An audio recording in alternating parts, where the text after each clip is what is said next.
ಶ್ರೀಮದ್ ಭಾಗವತಂ ಮೊದಲನೇ ಸ್ಕಂದ 2ನೇ ಅಧ್ಯಾಯ 19ನೇ ಶ್ಲೋಕ. ತದಾ ರಜಸ್ತಮೋ ಭಾವ ಕಾಮಲೋಭಾದಯಶ್ಚಯೇ ಚೇತೆ ಏತೇರನಾವಿಧಂ ಸ್ಥಿತಂ ಸತ್ವೇ ಪ್ರಸೀದತಿ. ಹೃದಯದಲ್ಲಿ ಅಚಂಚಲವಾದ ಪ್ರೇಮಮಯ ಸೇವೆ ಸ್ಥಿರವಾಗುತ್ತಿದ್ದಂತೆಯೇ ರಾಜಸ ಮತ್ತು ತಾಮಸ ಗುಣಗಳ ಸಹಜ ಪರಿಣಾಮಗಳಾದ ಕಾಮ, ಲಾಲಸೆ, ಅತ್ಯಾಸೆ ಮುಂತಾದವು ಹೃದಯದಿಂದ ಮಾಯವಾಗುತ್ತದೆ. ಆಗ ಭಕ್ತನು ಸತ್ವಗುಣದಲ್ಲಿ ನಿಲ್ಲಿಸುತ್ತಾನೆ, ಸಂಪೂರ್ಣ ಸಂತುಷ್ಟನಾಗುತ್ತಾನೆ. ಭಾವಾರ್ಥ by his divine grace AC Bhaktivedanta Swami Srila Prabhupada ಕೀ ಜೈ. ನೋಡಿ, ಎಲ್ಲದಕ್ಕೂ ಕಾರಣ ಎಂತ? ಕಾಮ. ನಮ್ಮನ್ನು ಪೂರ್ತಿ ಆಚೆ ಮೇಲೆ ಕೆಳಗೆ ಮಾಡಲಿಕ್ಕೆ ಕಾರಣ ಈ ಕಾಮ.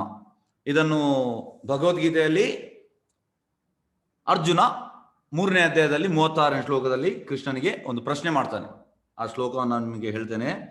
ಅರ್ಜುನ ಉವಾಚ ಅತಾಕೇನ ಪ್ರಯುಕ್ತೋ ಅಯಂ ಪಾಪಂ ಚರತಿ ಪುರುಷ ಅನಿಚ್ಛನ್ನಪಿ ವಾರ್ಷ್ಣೇಯ ಬಲಾದಿವ ನಿಯೋಜಿತಃ. ಅನುವಾದ: ಅರ್ಜುನನು ಹೇಳುತ್ತಾನೆ, ವೃಷ್ಣಿಯ ಸಂತತಿಯವನಾದ ಕೃಷ್ಣನೇ, ಮನುಷ್ಯನು ಇಷ್ಟವಿಲ್ಲದಿದ್ದರೂ ಬಲಾತ್ಕಾರದಿಂದ ಪಾಪ ಕಾರ್ಯಗಳನ್ನು ಮಾಡಲು ಯಾವುದರಿಂದ ಪ್ರಚೋದಿತನಾಗುತ್ತಾನೆ? ನಮ್ಗೆ ಇಷ್ಟವಿಲ್ಲದಿದ್ದರೂ ನಾವು ಬಲಾತ್ಕಾರದ ಪಾಪ ಕಾರ್ಯಗಳನ್ನು ಮಾಡುವುದು, ಇದಕ್ಕೆ ಪ್ರಚೋದನೆ ಯಾವುದು ಅಂತ ಅರ್ಜುನನ ಪ್ರಶ್ನೆ.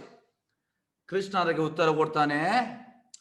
ಶ್ರೀ ಭಗವಾನ್ ಉವಾಚ ಕಾಮ ಏಷ ಕ್ರೋಧ ಏಷ ರಜೋ ಗುಣ ಸಮುದ್ಭವ ಮಹಾಶಾಣೋ ಮಹಾಪಾಪ್ಮ ವಿಧಿಯೇನಂ ಹ್ಯವೈರಿನಾಂ. ದೇವೋತ್ತಮ ಪರಮಪುರುಷನು ಹೇಳಿದನು, ಅರ್ಜುನ, ರಜೋಗುಣದ ಸಂಪರ್ಕದಿಂದ ಹುಟ್ಟಿ ಅನಂತರ ಕ್ರೋಧವಾಗಿ ಮಾರ್ಪಡುವ ಕಾಮವೇ ಇದಕ್ಕೆ ಕಾರಣವಾಗುತ್ತದೆ. ಇದು ಎಲ್ಲವನ್ನು ನುಂಗಿ ಹಾಕುವ ಈ ಜಗತ್ತಿನ ಪಾಪಪೂರಿತ ಶತ್ರು. ಹಾಗಾಗಿ ಎಲ್ಲದಕ್ಕೆ ಕಾಮ. ಇಲ್ಲಿ ಕೂಡ ಅದೇ ಬಂದಿದೆ. ತದಾ ರಜೋಸ್ತಮೋಭಾವ ಕಾಮಲೋಭ ದಯಶ್ಚಜೆ.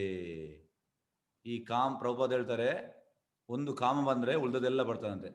ಪ್ರಭುಪಾದ ಹೇಳ್ತಾರೆ, ಸಿಸ್ಟರ್ಸ್ ಅಂಡ್ ಬ್ರದರ್ಸ್, ಕಾಮ, ಕ್ರೋಧ, ಮದ, ಲೋಭ, ಮತ್ಸರಿ ಇದೆಲ್ಲ ಅಂದ್ರೆ ಎಲ್ಲವೂ ಒಂದು ಬಂದ್ರೆ ಉಳಿದದೆಲ್ಲ ಬರ್ತದಂತೆ, ಕಾಂಪ್ಲಿಮೆಂಟರಿ ಅಂತ ಪ್ರಭುಪಾದ ಹೇಳ್ತಾರೆ. ಹಾಗಾಗಿ ಇದಕ್ಕೆ ನಾನು ನಿಮಗೆ ಒಂದು ಉದಾಹರಣೆ ಕೂಡ ಹೇಳಿದ್ದೇನೆ. ಅಕ್ಬರ್ ಅವನ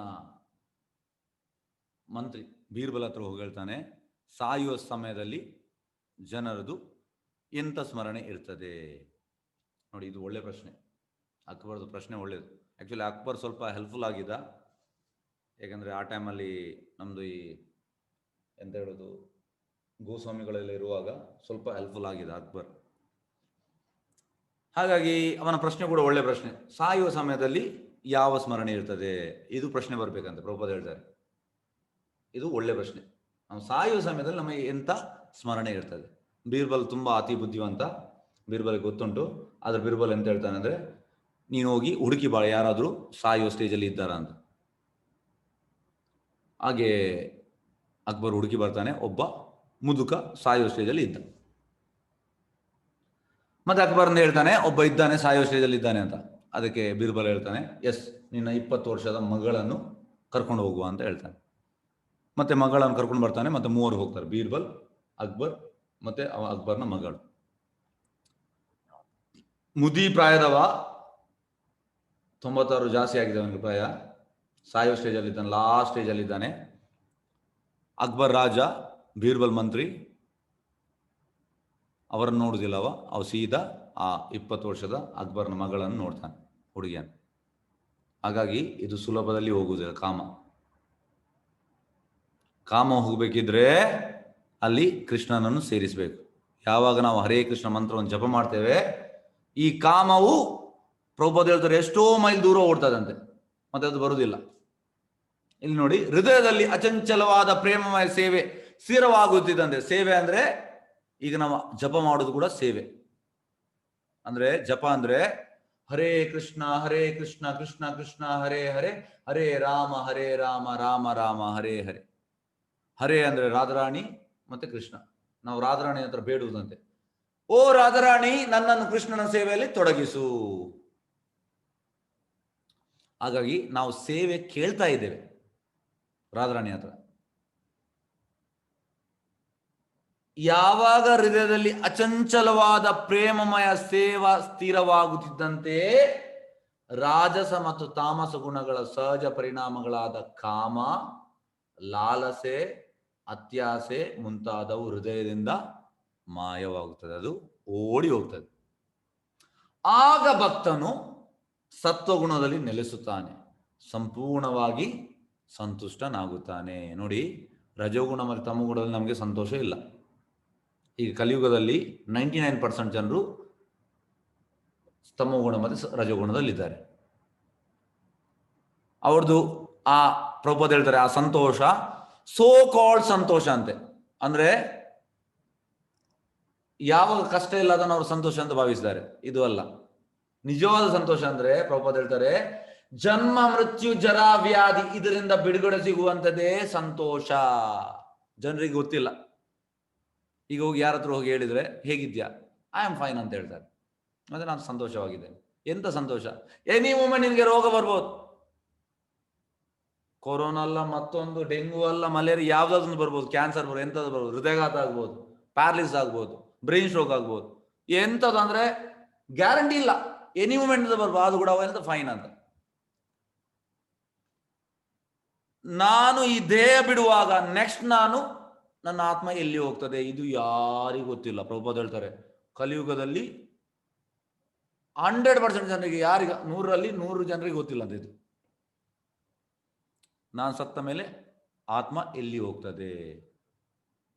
ಪ್ರಭುಪಾದ ಹೇಳ್ತಾರೆ, ಈ ಪ್ರಾಣಿಗಳಿಗೆ ಗೊತ್ತಿಲ್ಲ. ಯಾಕಂದ್ರೆ ಪ್ರಾಣಿಗಳಿಗೆ ಆ ಬುದ್ಧಿವಂತಿಗೆ ಇಲ್ಲ, ಆತ್ಮ ಎಂತ ಆಗ್ತದೆ ಅಂತ.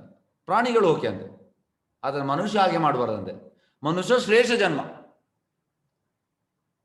ಎಲ್ಲ ನಾವು ಅನುಭವಿಸಿ ಮತ್ತೆ ಮನುಷ್ಯ ಜನ್ಮಕ್ಕೆ ಬರುವಂಥದ್ದು. ಇಲ್ಲಿ ನಾವು ಆತ್ಮ ಯಾವುದು, ದೇವರು ಯಾರು, ಪ್ರಕೃತಿ ಅಂತ ಇದನ್ನು ನಾವು ಅರ್ಥ ಮಾಡೋದಿದ್ರೆ ಪ್ರಭುಪಾದ ಹೇಳ್ತಾರೆ ಗೋಕರ ಅಂತ. ಅಂದ್ರೆ ನಾವು ಗೋ ಅಂದ್ರೆ ಹಸು, ಕರ ಅಂದ್ರೆ ಆಸ್. ನಾವು ಎಂತ ಹೇಳುದು, ನೋ ಬೆಟರ್ ದೆನ್ ಎನಿಮಲ್ಸ್ ಅಂತ ಪ್ರಭುಪಾದ ಹೇಳ್ತಾರೆ. ಹಾಗಾಗಿ ನಾವು ಇಲ್ಲಿ ಅರ್ಥ ಮಾಡ್ಬೇಕು, ನಾನು ಯಾರು, ದೇವರು ಯಾರು, ಪ್ರಕೃತಿ ಅಂತ, ಆತ್ಮ ಅಂತ, ಇದೆಲ್ಲ ನಾವು ಅರ್ಥ ಮಾಡ್ಬೇಕು. ಹಾಗಾಗಿ ಇದು ಆಗ ಭಕ್ತನ ಸತ್ವಗುಣ ನೆಲೆಸುತ್ತಾನೆ. ಈಗ ನೋಡಿ, ಜನರಿಗೆಲ್ಲ ಈ ತಮಗುಣ ನೀವು ಹೋಗಿ ಹೇಳಿದ್ರೆ, ತಮಗುಣ ಅವ್ರು ಹೇಳ್ತಾರೆ ಎಲ್ಲ ಹುಚ್ಚ, ಅವರಿಗೆ ಇಸ್ಕಾನ್ ಅವರಿಗೆ ಹುಚ್ಚ, ಅವರೇ ಒಟ್ಟು ಹೇಳ್ತಾರೆ. ನಾವೀಗ ಜಾಲಿ ಮಾಡ್ಬೇಕು. ಜನರಿಗೆ ಇದರ ಬಗ್ಗೆ ಏನೂ ಇಲ್ಲ, ಅಂದಾಜೆ ಇಲ್ಲ. ಮತ್ತೆ ಎಂತ ಅಂದ್ರೆ ಕಾಮ, ಎಲ್ಲರೂ ಹೆಚ್ಚಿನವರು ಕಾಮ ಅಂದ್ರೆ ಬೇರೆ ಬೇರೆ ರೀತಿ ಉಂಟು. ಕಾಮ ಅಂದ್ರೆ ಖಾಲಿ ಒಂದು ಈ ಸೆಕ್ಸ್ ಮಾತ್ರ ಅಲ್ಲ, ಬೇರೆ ಬೇರೆ ರೀತಿಯ ಕಾಮ. ಆದ್ರೆ ಪ್ರಭುಪಾದ ಹೇಳ್ತಾರೆ ಪ್ರಾಮಿನೆಂಟ್ ಸೆಕ್ಸ್ ಅಂತೆ. ಈ ಕಾಮದಲ್ಲಿ ಪ್ರಾಮಿನೆಂಟ್ ಸೆಕ್ಸ್, ಉಳಿದದೆಲ್ಲ ಅದರೊಟ್ಟಿಗೆ ಉಂಟು. ಇಚ್ಛೆ ಪಡುವುದು ಕೂಡ ಒಂದು ಕಾಮ. ಆಗ ಬೇರೆ ಬೇರೆ ರೀತಿ ಉಂಟು. ಹಾಗಾಗಿ ಇದನ್ನು ನಿಲ್ಲಿಸುವುದು ಹೇಗೆ? ಇದನ್ನು ನಿಲ್ಲಿಸಲಿಕ್ಕೆ ಕೃಷ್ಣ ಪ್ರಜ್ಞೆ ಒಂದೇ ಮದ್ದು. ಕೃಷ್ಣ ನಾವು ಜಪ ಮಾಡಬೇಕು. ಜಪ ಮಾಡಿದ ಕೂಡಲೇ ಪ್ರಭುಪಾದ ಹೇಳ್ತಾರೆ, ಯಾವಾಗ ಕೃಷ್ಣನ ಹೆಸರು ನಾಮ ಪ್ರಭು, ಈ ನಾಮ ಪ್ರಭು ಯಾವಾಗ ಒಳಗೆ ಹೋಗ್ತದೆ ಆಗ ಈ ಬೇಡದೆಲ್ಲ ಅಲ್ಲಿ ಜಾಗ ಇಲ್ಲ. ಕೃಷ್ಣ ಅದನ್ನು ತೊಳೆದು ಹೊರಗೆ ಹಾಕಿಸ್ತಾನೆ. ಆಗ ಇದನ್ನು ನಾವು ತಿಳಿಯುವ. ಈಗ ಭಾವಾರ್ಥಕ್ಕೆ ಬರುವ. ನೋಡಿ, ಪ್ರಭುಪಾದ ತುಂಬಾ ಡೀಟೇಲ್ ಆಗಿ ಕೊಟ್ಟಿದ್ದಾರೆ.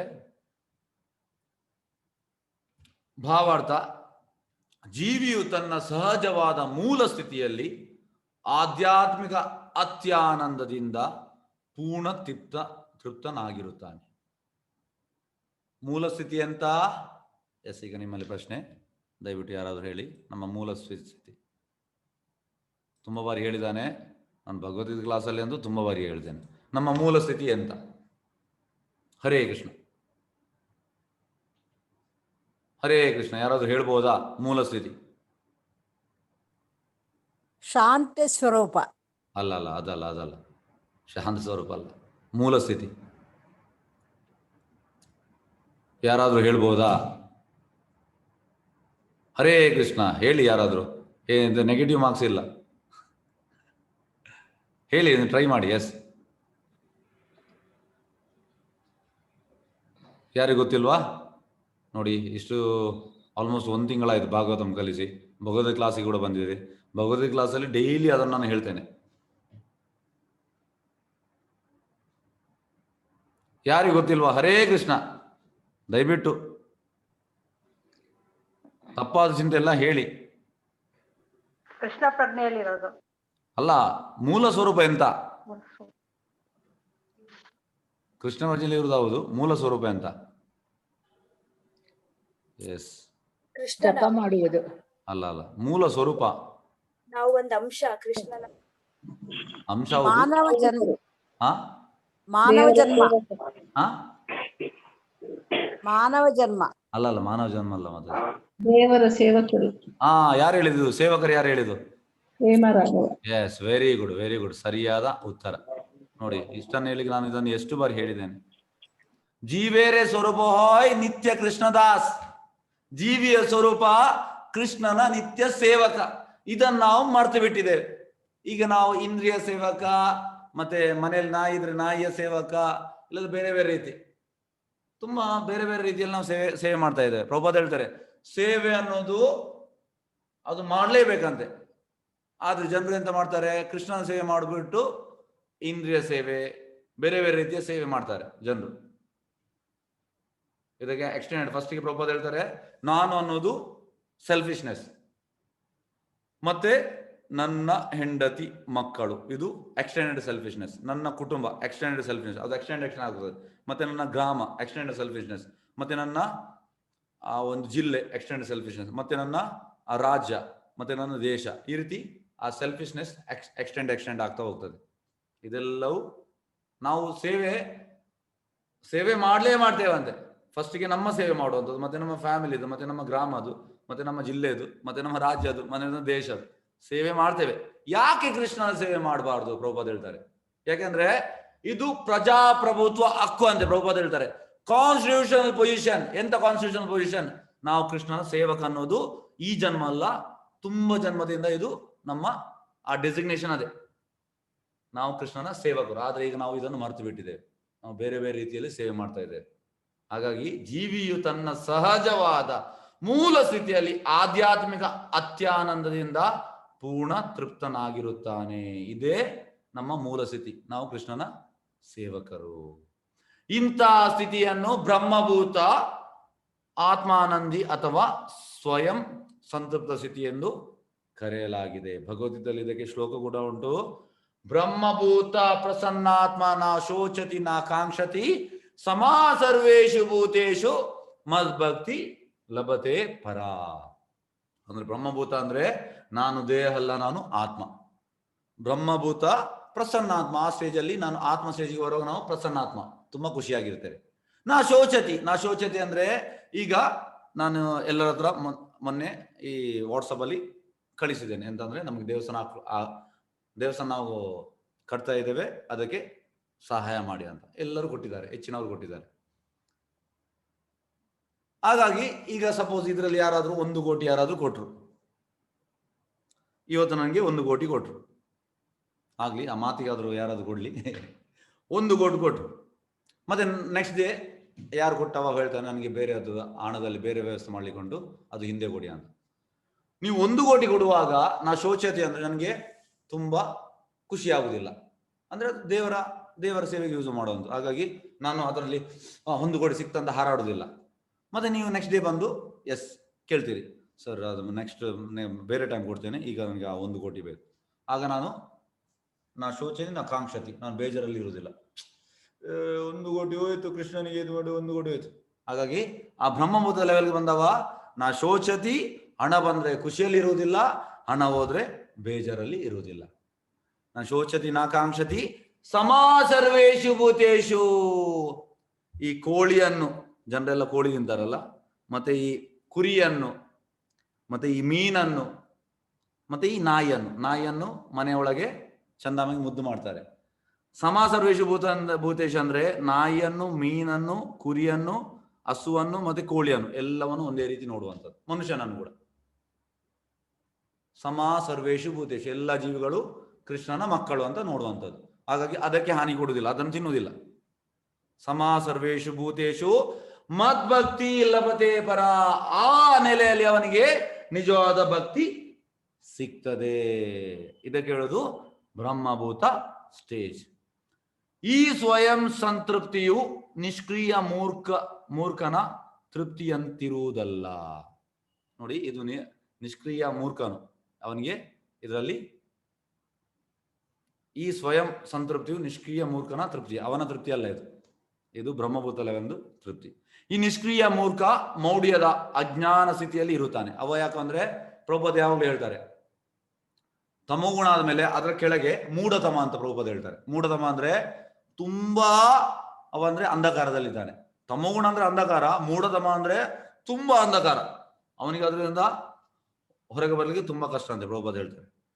ಆದರೆ ಸ್ವಯಂ ಸಂತೃಪ್ತನಾದ ಆತ್ಮಾನಂದಿಯು ಐಹಿಕ ಸ್ಥಿತಿಯನ್ನು ಮೀರಿದ ಅಲೌಕಿಕನಾಗಿರುತ್ತಾನೆ. ಬ್ರಹ್ಮಭೂತ ಲೆವೆಲ್ಗೆ ಬಂದವ ಟೋಟಲ್ ಅಲೌಕಿಕ. ಅಲೌಕಿಕ ಅಂದ್ರೆ ಆ ಗೋಲೋಕದ ನೆಲೆಯಲ್ಲಿ ಇರ್ತಾನೆ.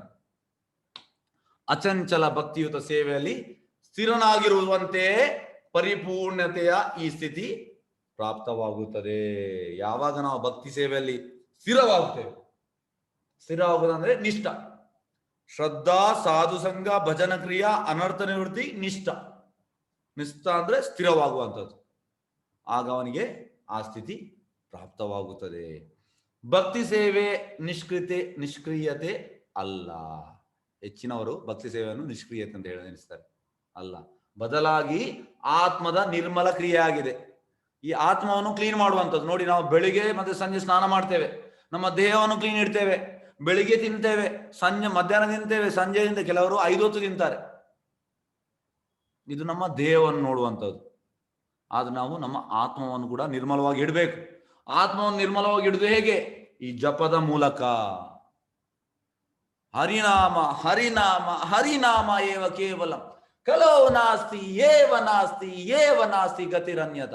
ವೇದವ್ಯಾಸರು ಒಂದು ಬಾರಿ ಹೇಳಿದ್ರೆ ಅದು ಇಂಪಾರ್ಟೆಂಟ್. ಆದ್ರೆ ವೇದವ್ಯಾಸರು 3 ಬಾರಿ ಹೇಳಿದ್ದಾರೆ ಹರಿನಾಮ ಹರಿನಾಮ. ಹಾಗಾದ್ರೆ ಅದು ತುಂಬಾ ಇಂಪಾರ್ಟೆಂಟ್. ಹಾಗಾಗಿ ನಾವಿದನ್ನು ತಿಳಿಬೇಕು. ನೆಕ್ಸ್ಟ್ ಪ್ಯಾರಾಗೆ ಹೋಗುವ. ಐಹಿಕ ವಸ್ತುಗಳು ಸಂಘದಿಂದ ಆತ್ಮದ ಕ್ರಿಯೆ ದೂಷಿತವಾಗುತ್ತದೆ. ನಮ್ದು ಈಗ ಆಕ್ಚುಲಿ ಪ್ರಭುಪಾದ ಹೇಳ್ತಾರೆ, ಒರಿಜಿನಲಿ ಆತ್ಮ ಪ್ಯೂರ್ ಅಂತೆ. ಪ್ಯೂರ್ ಅಂದ್ರೆ ಸಚ್ಚಿದಾನಂದ. ಹೇಗೆ ಕೃಷ್ಣ ಸಚ್ಚಿದಾನಂದ, ಆತ್ಮ ಕೂಡ ಸಚ್ಚಿದಾನಂದ. ಸಚ್ಚಿದಾನಂದ ಅಂದ್ರೆ ಸತ್ ಅಂದ್ರೆ ಇಟರ್ನಲ್, ಚಿತ್ ಅಂದ್ರೆ ನಾಲೆಜ್, ಆನಂದ ಅಂದ್ರೆ ಬ್ಲಿಸ್. ಆತ್ಮವು ಸಚ್ಚಿದಾನಂದ. ಹೇಗೆ ಕೃಷ್ಣ ಸಚ್ಚಿದಾನಂದ, ಅದೇ ರೀತಿ ಆತ್ಮ ಕೂಡ ಸಚ್ಚಿದಾನಂದ. ಆದ್ರೆ ಈಗ ಐಹಿಕ ವಿಷಯದಲ್ಲಿ ಇಂದ್ರಿಯ ಸುಖದಲ್ಲಿ ಒಳಗೆ ಹೋಗಿದೆ, ಹಾಗಾಗಿ ಈಗ ಅದು ದೂಷಿತವಾಗಿದೆ. ಅಂತ ರೋಗಗ್ರಸ್ತ ಕ್ರಿಯೆ ಕಾಮ, ಲಾಲಸೆ, ಅತ್ಯಾಸೆ, ನಿಷ್ಕ್ರಿಯತೆ. ಈ ರೋಗಗ್ರಸ್ತ ಅಂದ್ರೆ ಇದೆ. ಪ್ರಭುಪಾದ ಹೇಳ್ತಾರೆ, ನಾವು ರೋಗದಿಂದ ಹೊರಗೆ ಬರ್ಬೇಕು, ರೋಗ ಮುಕ್ತರಾಗಬೇಕು. ಆ ಭವ ಔಷಧಿ ಅಂತ. ಭವ ಔಷಧಿ ಅಂದ್ರೆ ಹರೇ ಕೃಷ್ಣ ಮಂತ್ರ. ಈ ಹರೇ ಕೃಷ್ಣ ಮಂತ್ರವನ್ನು ನಾವು ತಗೊಳ್ಬೇಕು. ಡೈಲಿ 2 ಗಂಟೆ ಜಪ ಮಾಡ್ಬೇಕು. ಆಗ ನಮ್ಗೆ ಇದರಿಂದ ರೋಗಗ್ರಸ್ತ ಸ್ಥಿತಿಯಿಂದ ಹೊರಗೆ ಬರ್ಬಹುದು, ನಾವು ರೋಗ ಮುಕ್ತ ಆಗ್ಬಹುದು. ಮೌಢ್ಯ ಮತ್ತು ನಿದ್ರೆಗಳ ರೂಪದಲ್ಲಿ ಅಭಿವ್ಯಕ್ತವಾಗ್ತದೆ. ನೋಡಿ, ಮೌಢ್ಯ ಮತ್ತೆ ನಿದ್ರೆ. ನಿದ್ರೆ ಅಂದ್ರೆ ಪ್ರಭುಪಾದ ಹೇಳ್ತಾರೆ ಇದು ಟೋಟಲಿ ತಾಮಸಿಕ. ತಾಮಸಿಕ ಅಂದ್ರೆ, ಒಂದು ನಿಮಿಷ, ಎಸ್, ಮೌಢ್ಯ ಅಂದ್ರೆ ಫೂಲಿಶ್ನೆಸ್. ಪ್ರಭುಪಾದ ಹೇಳಿದ್ದಾರೆ ಇಲ್ಲಿ. ನಿದ್ರೆ ಅಂದ್ರೆ ಮಲಗುವಂಥದ್ದು. ಈಗ ನೋಡಿ, ಈಗ ಮೊನ್ನೆ ರಜೆ ಇತ್ತು ಕ್ರಿಸ್ಮಸ್ಗೆ, 25, 26, 27. ನೀವು ಹೆಚ್ಚಿನ 99% ಜನರು ಕೇಳಿ, ಹೆಚ್ಚಿನವರು ಬೆಳಿಗ್ಗೆ ಹೇಳುವಂಥದ್ದು ಲೇಟ್, ರಜೆ ಇದ್ರೆ. ಅಂದ್ರೆ ಗಟ್ಟಿ ಮಲಗಬೇಕು. ಪ್ರಭುಪಾದ ಹೇಳ್ತಾರೆ, ಯಾರು ಜಾಸ್ತಿ ಮಲಗಲಿಕ್ಕೆ ಅವನಿಗೆ ಆಸೆ ಉಂಟಾ, ನೆಕ್ಸ್ಟ್ ಲೈಫಲ್ಲಿ ಅವ ಪೈಥನ್ ಆಗ್ತಾನಂತೆ. ಪೈಥನ್ ಅಂದ್ರೆ ಹೆಬ್ಬಾವ್. ಯಾಕಂದ್ರೆ ಹೆಬ್ಬಾವ್ ಜಾಸ್ತಿ ಮಲಗ್ತಾ ಇರುವುದು. ನಾವು ಆ ರೀತಿ ಮಲಗಬಾರ್ದು. ನೋಡಿ, ಹೆಚ್ಚಿನವರು ಮ್ಯಾಕ್ಸಿಮಮ್ ಈ ಮೆಟ್ರೋ ಸಿಟಿಯಲ್ಲಂತೂ ರಜೆ ಇರುವಾಗ 10-11 ಗಂಟೆಗೆ ಏಳುವಂಥದ್ದು. ಪ್ರಭುಪಾದ ಹೇಳ್ತಾರೆ, ಸೂರ್ಯಾಸ್ತ ಆಗುವ 2 ಗಂಟೆ ಮುಂಚೆ ಹೇಳ್ಬೇಕು, ಆಗ ನಮಗೆ ಯಾವುದೇ ರೋಗ ಬರುವುದಿಲ್ಲ, ನಮ್ಮ ಈ ದೇಹವು ಸರಿಯಾಗಿರ್ತದೆ. ಈಗ ನೋಡಿ, ರೋಗ ಒಂದಕ್ಕಿಂತ ಇನ್ನೊಂದು ರೋಗ ಬರುವಂಥದ್ದು ಯಾಕೆ ಬರುವಂಥದ್ದು? ಯಾಕೆಂದ್ರೆ ನಮ್ಮ ಪ್ರಭುಪಾದ ಹೇಳ್ತಾರೆ, ಆಹಾರ, ನಿದ್ರಾ, ಭಯ, ಮೈಥುನ ಇದ್ರಲ್ಲಿ ನಮ್ಗೆ ಕಂಟ್ರೋಲ್ ಇಲ್ಲ. ತಿನ್ನುವುದಲ್ಲಿ ಕಂಟ್ರೋಲ್ ಇಲ್ಲ, ಫಸ್ಟ್ ಆಫ್ ಆಲ್. ಮಲಗುವುದಲ್ಲಿ ಕಂಟ್ರೋಲ್ ಇಲ್ಲ, ಸೆಕ್ಸ್ ಅಲ್ಲಿ ಕಂಟ್ರೋಲ್ ಇಲ್ಲ, ಕೂಡಿರುವುದಲ್ಲಿ ಕಂಟ್ರೋಲ್ ಇಲ್ಲ. ಹಾಗಾಗಿ ಇದಕ್ಕೆ ನಮ್ಗೆ ಬರ್ತದೆ. ಹಾಗಾಗಿ ಇಲ್ಲಿ ನೋಡಿ, ಆ ನಿದ್ರೆ ರೂಪದಲ್ಲಿ ಅಭಿವ್ಯಕ್ತವಾಗ್ತದೆ. ರಾಜಸ ತಾಮಸ ಗುಣಗಳ ಈ ಎಲ್ಲಾ ಪರಿಣಾಮಗಳನ್ನು ಪೂರ್ಣವಾಗಿ ತೊಡೆದು ಹಾಕುವುದರ ಮೂಲಕವೇ ಭಕ್ತಿ ಸೇವೆಯ ಫಲ ಸುವ್ಯಕ್ತವಾಗುತ್ತದೆ. ಅಂದ್ರೆ ಯಾವಾಗ ಈ 2 ಗುಣಗಳು ಹೋಗ್ತದೆ, ಆಗ ನಮ್ಗೆ ಭಕ್ತಿಯಲ್ಲಿ ಬರ್ಲಿಕ್ಕೆ ಆಗ್ತದೆ. ಭಕ್ತನು ಒಮ್ಮೆ ಸತ್ವ ಸ್ಥಿತಿಗೆ ಒಳಗಾದ ಮೇಲೆ ವಾಸುದೇವನ ಸ್ಥಾನಕ್ಕೆ ಏರಲು ಮತ್ತಷ್ಟು ಪ್ರಗತಿಯನ್ನು ಸಾಧಿಸುತ್ತಾನೆ. ನೋಡಿ, ಸತ್ವಗುಣಕ್ಕೆ ಬಂದ್ರೆ ನಮ್ಗೆ ಮೇಲೆ ಹೋಗ್ಬೋದು. ಮೇಲೆ ಹೋಗ್ಬೋದು ಅಂದ್ರೆ ಕೃಷ್ಣ ಪ್ರಜ್ಞೆಯಲ್ಲಿ ನಿರತರಾಗ್ಬೋದು. ಅದೇ ಅಮಿಶ್ರ ಸತ್ವ ಸ್ಥಿತಿ ಅಥವಾ ಶುದ್ಧ ಸತ್ವ ಸ್ಥಿತಿ. ಶುದ್ಧ ಸತ್ವ ಅಂದ್ರೆ ಸತ್ವಗುಣಕ್ಕಿಂತ ಮೇಲೆ. ಈಗ ನೋಡಿ, ರಜೋಗುಣ, ತಮೋಗುಣ, ರಜೋಗುಣ, ಸತ್ವಗುಣ, ಇದನ್ನು ಮಾಯೆ ಅಂದ್ರೆ ದೇವಿ, ಭೌತಿಕ ಲೋಕಕ್ಕೆ ಅವಳಿಗೆ ಜವಾಬ್ದಾರಿ ಕೊಟ್ಟಿದ್ದಾನೆ ಕೃಷ್ಣ. ಹಾಗಾಗಿ ಅವಳ ಅಂಡರ್ ಉಂಟು. ಆದ್ರೆ ಯಾವಾಗ ನಾವು ಸ್ಥಿರವಾಗ್ತೇವೆ, ಸತ್ವಗುಣಕ್ಕೆ ಬಂದು ನಾವು ಸ್ಥಿರವಾಗ್ತೇವೆ, ಮತ್ತೆ ನಾವು ಶುದ್ಧ ಸತ್ವಕ್ಕೆ, ಸತ್ವಗುಣಕ್ಕಿಂತ ಮೇಲೆ, ಮತ್ತೆ ಈ ದೇವಿಗೆ ಅಂತ ಮಾಡ್ಲಿಕ್ಕೆ ಆಗುದಿಲ್ಲ ಶುದ್ಧ ಸತ್ವಕ್ಕೆ ಬಂದ್ರೆ. ಯಾಕಂದ್ರೆ ಕೃಷ್ಣನ ಕಂಟ್ರೋಲ್ ಶುದ್ಧ ಸತ್ವ ಅಂತ. ಶುದ್ಧ ಸತ್ವ ಸ್ಥಿತಿ ಬರ್ತೇವೆ. ಈ ಶುದ್ಧ ಸತ್ವ ಸ್ಥಿತಿಯಲ್ಲಿ ಮಾತ್ರ ಭಗವಂತನ ಮೇಲಿನ ಶುದ್ಧ ಪ್ರೇಮ ಪ್ರಭಾವದಿಂದ ಸದಾ ಕೃಷ್ಣನನ್ನು ಸಾಕ್ಷಾತ್ತಾಗಿ ನೋಡಬಹುದು. ಶುದ್ಧ ಸತ್ವ ಸ್ಥಿತಿಯಲ್ಲಿ ನಮಗೆ ಕೃಷ್ಣನ ನೋಡಬಹುದು. ಭಕ್ತನು ಸದಾ ಶುದ್ಧ ಸತ್ವ ಸ್ಥಿತಿಯಲ್ಲಿ ಇರುತ್ತಾನೆ. ನೋಡಿ, ಭಕ್ತ ಅಂದ್ರೆ ಶುದ್ಧ ಸತ್ವ, ರಜೋಗುಣ, ತಮೋಗುಣ, ರಜೋಗುಣ, ಸತ್ವಗುಣ ಅಲ್ಲ, ಶುದ್ಧ ಸತ್ವ ಸ್ಥಿತಿಯಲ್ಲಿ ಇರ್ತಾನೆ. ಆದ್ದರಿಂದ ಅವನು ಯಾರಿಗೂ ಅಹಿತವನ್ನೆಸಗುವುದಿಲ್ಲ. ಅವ ಅಂದ್ರೆ ಎಲ್ಲರ ಹಿತೇಶವ, ಅವನಿಗೆ ಯಾರಿಗೂ ಕೆಟ್ಟದಾಗಿ ಭಾವಿಸುವುದಿಲ್ಲ. ಆದರೆ ಭಕ್ತನಲ್ಲದವನು ವಿದ್ಯಾವಂತನಾಗಿದ್ದರೂ ಸದಾ ಅಹಿತವನ್ನು ಎಸಗುವನು. ನೋಡಿ, ಹೇಗೆಂದ್ರೆ ಪ್ರಭುಪಾದ ಹೇಳ್ತಾರೆ, ಈಗ ಭಕ್ತ ಆದ್ರೆ ಎಲ್ಲ ಬ್ರಹ್ಮನಲ್ಲಿದ್ದ ಎಲ್ಲ ಗುಣಗಳು, ದೇವತೆ ಅಂದ್ರೆ ದೇವತೆಯಲ್ಲಿ ಟಾಪ್ ಮೋಸ್ಟ್ ದೇವತೆ ಬ್ರಹ್ಮ, ಅವನಲ್ಲಿದ್ದ ಎಲ್ಲ 50 ಗುಣಗಳು ಬರ್ತದಂತೆ.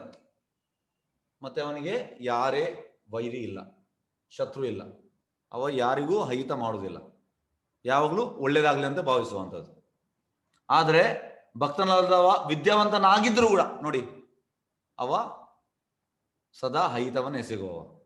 ಭಕ್ತನು ಮೂರ್ಖನು ವಿಲಾಸಿಯು ಆಗಿರಲಾರ, ಅವ ಯಾವಾಗಲೂ ಇಂಟೆಲಿಜೆಂಟ್. ಪ್ರಭುಪಾದ ಹೇಳ್ತಾರೆ, ಭಕ್ತ ಅಂದ್ರೆ ಬುದ್ಧಿವಂತ, ಇಂಟೆಲಿಜೆಂಟ್. ಯಾಕಂದ್ರೆ ಅವನಿಗೆ ಅವನ ಜೀವನವನ್ನು ಕೃಷ್ಣನ ಸೇವೆಗೆ ಇಡ್ತಾನೆ. ಯಾರು ಕೃಷ್ಣನ ಸೇವೆಗೆ ಇಡ್ತಾನೆ ಅವ ಬುದ್ಧಿವಂತ ಅಂತ ಪ್ರಭುಪಾದ ಹೇಳ್ತಾರೆ. ಬಾಹ್ಯ ವೇಷದಿಂದ ಅವರು ತಮ್ಮನ್ನು ಭಕ್ತರೆಂದು ಪ್ರಚಾರ ಮಾಡಿಕೊಳ್ಳಬಹುದು ಅಷ್ಟೇ. ಈ ಎಲ್ಲ ಮಾಯವಾದಿಗಳು, ನಿರಾಕಾರವಾದಿಗಳು, ಅವರು ಎಂತಂದ್ರೆ ಭಕ್ತರಂತ ಹೇಳ್ತಾರೆ. ಯಾಕಂದ್ರೆ ಡ್ರೆಸ್ ಎಲ್ಲ ಹಾಕ್ತಾರೆ, ಕಾವಿ ಬಟ್ಟೆ ಧರಿಸ್ತಾರೆ, ಗಡ್ಡೆ ಎಲ್ಲ ಬೀಳ್ತಾರೆ. ಆದ್ರೆ ಬಾಹ್ಯದಿಂದ ನಾವು ನೋಡುವಂಥದ್ದಲ್ಲ. ನಾವು ಅವನಿಗೆ ಪ್ರಭುಪಾದ ಹೇಳ್ತಾರೆ, ಹೇಗೆ ಗೊತ್ತಾಗುವುದು? ಎಸ್, ಕೃಷ್ಣನಲ್ಲಿ ಅವನಿಗೆ ಎಷ್ಟು ಆಸಕ್ತಿ ಉಂಟು ಕೃಷ್ಣನ ಸೇವೆ ಮಾಡಲಿಕ್ಕೆ, ಇದರಲ್ಲಿ ಗೊತ್ತಾಗ್ತದಂತೆ. ಕೃಷ್ಣನ ಸೇವೆ ಮಾಡಲು ಅವನಿಗೆ ಎಷ್ಟು ಆಸಕ್ತಿ ಉಂಟು, ಅದರಲ್ಲಿ ಅವ ಎಷ್ಟು ಭಕ್ತ ಅಂತ ಗೊತ್ತಾಗ್ತದೆ. ಬಾಹ್ಯ ವೇಷದಿಂದ ಅವರು ತಮ್ಮನ್ನು ಭಕ್ತರೆಂದು ಪ್ರಚಾರ ಮಾಡಿಕೊಳ್ಳಬಹುದು ಅಷ್ಟೇ. ಭಕ್ತನು ಸದಾ ಭಗವಂತನ ಎಲ್ಲ ಉತ್ತಮ ಗುಣಗಳಿಂದ ಭೂಷಿತನಾಗಿರ್ತಾನೆ. ಪ್ರಭುಪಾದ ಹೇಳ್ತಾರೆ, ಯಾವಾಗಲೂ ಅವನಿಗೆ ಆ ಭಗವಂತನ ಗುಣಗಳು ಭೂಷಿತನಾಗಿರುತ್ತಾನೆ. ಅಂತ ಗುಣಾರ್ಹತೆ ಪ್ರಮಾಣದಲ್ಲಿ ಭಿನ್ನವಾಗಿರಬಹುದು. ಅಂದ್ರೆ ಕೃಷ್ಣನಲ್ಲಿದ್ದ ಗುಣಗಳ ಪ್ರಮಾಣದಲ್ಲಿ ಪ್ರಭುಪಾದ ಹೇಳ್ತಾರೆ, ಎಷ್ಟೋ ಬಾರಿ ಹೇಳ್ತಾರೆ, ಈ ಕ್ವಾಂಟಿಟಿಯಲ್ಲಿ ಕೃಷ್ಣನಲ್ಲಿ ಇರುವಂಥದ್ದು ನಮ್ಮಲ್ಲಿ ಇರದೇ ಇರಬಹುದು, ಆದ್ರೆ ಕ್ವಾಲಿಟಿಯಲ್ಲಿ ಭಕ್ತನಾದ್ರೆ ಸೇಮ್ ಇರ್ತದೆ. ಕೃಷ್ಣ ವಿಭು, ನಾವು ಅಣು. ನಿತ್ಯೋ ನಿತ್ಯಾನಾಂ ಚೇತನಶ್ಚೇತನಾನಾಂ ಏಕೋ ಹಿ ಬಹುನಾಂ ವಿದದಾತಿ ಕಾಮಾನ್. ಆದರೆ ಗುಣಾತ್ಮವಾಗಿ ಭಗವಂತ ಮತ್ತು ಅವನ ಭಕ್ತರು ಒಂದೇ ಆಗಿರುವರು. ಎಸ್, ಎರಡದು ಪ್ರಶ್ನೆ ಇದರಲ್ಲಿ ಕೇಳಬಹುದು. ಒಂದು ನಿಮಿಷ. ವಂಚಕಲ್ಪತರುಭ್ಯಶ್ಚ ಕೃಪಾ ಸಿಂಧುಭ್ಯೋ ಚ ಪತಿತಾನಾಂ ಪಾವನೇಭ್ಯೋ ವೈಷ್ಣವೇಭ್ಯೋ ನಮೋ ನಮಃ. ಅನಂತ